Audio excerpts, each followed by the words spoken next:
Now, the items that are in this box right here isn't for everybody, but for the rest of you are really going to appreciate what is sitting right here. Now, in the city of Irvine, there are a number of different places where you can go in order to get the amazing items that are sitting right in front of me right now. Let me show you what I got in front of me.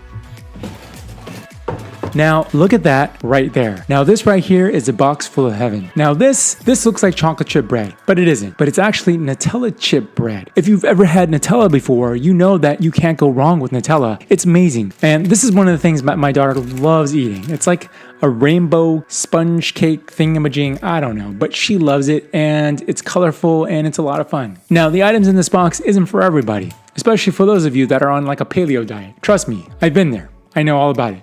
So now that we get that box out of the way, let's get down to business. Now, Happy New Year. This is my first video of the year, and I am glad to be in front of you guys to let you know what's going on in the city of Irvine. Because the last time we did this was back in December.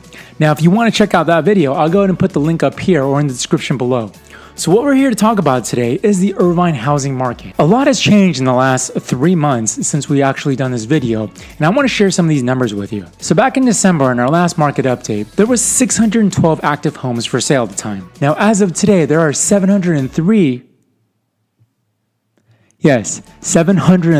active homes for sale. That's a crazy jump in just 3 months. Now, I've been doing these market updates for several years now, and I've never seen the inventory that high before. And one of the things that we always look at is supply and demand. Now, if we're just looking at supply, the supply is crazy high right now. That means there is a surplus of sellers out there who are putting their homes on the market. Now, that's really different from where we were when we were in spring last year, when our inventory was actually really low. Now, back in December, there were 189 homes that were pending. But if we look at the pending numbers today, there are 274 homes that are in escrow. Now, just think about that. There are a larger number of active homes for sale, and there are more pending homes for sale than there were 3 months ago.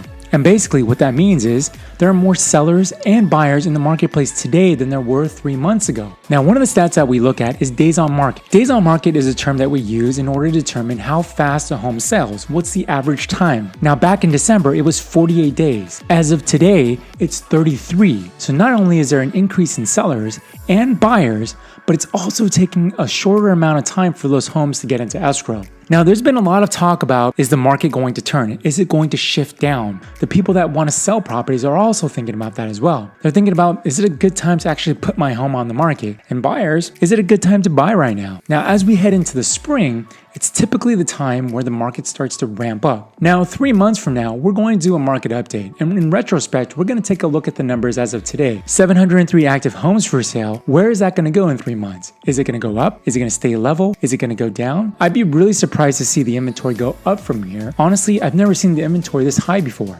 But as we look at the numbers today, the market shows that it's very healthy. So a tip for you, for those of you sellers that are actually thinking about putting your home on the market, with that much competition, you've really got to nail down the condition, the presentation, the marketing, everything that you possibly can do.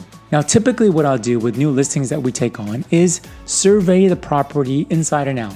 Is there any moderate changes that we can do to in order to increase the desirability and the purchase price of that home? Now, for all you buyers out there, have you guys seen the rates lately? They're pretty darn good. They're not an all-time low, not like a year and a half or 2 years ago, but some of the clients that we're working with are getting phenomenal rates right now. So if you haven't talked to a lender yet, just talk to one. If you're thinking about buying, that's the first step. Talk to a lender, see what kind of loan programs you qualify for.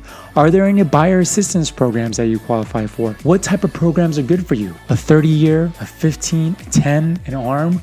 What works for you? And with this many properties on the market, there is a ton of selection for you. And the only way to tell if anything is right for you is to go and take a look at it. So make sure to talk to your lender first. Once you get pre-qualified or have an idea of what you can qualify for, go out and take a look at some homes. Start working with a great real estate agent and get into that home that you've always wanted. So that's our quick market update for March 2019. If you guys have any questions about the real estate market, about buying or selling real estate, information is going to be at the end of this video. I'm going to go stuff my face with all that yummy bread.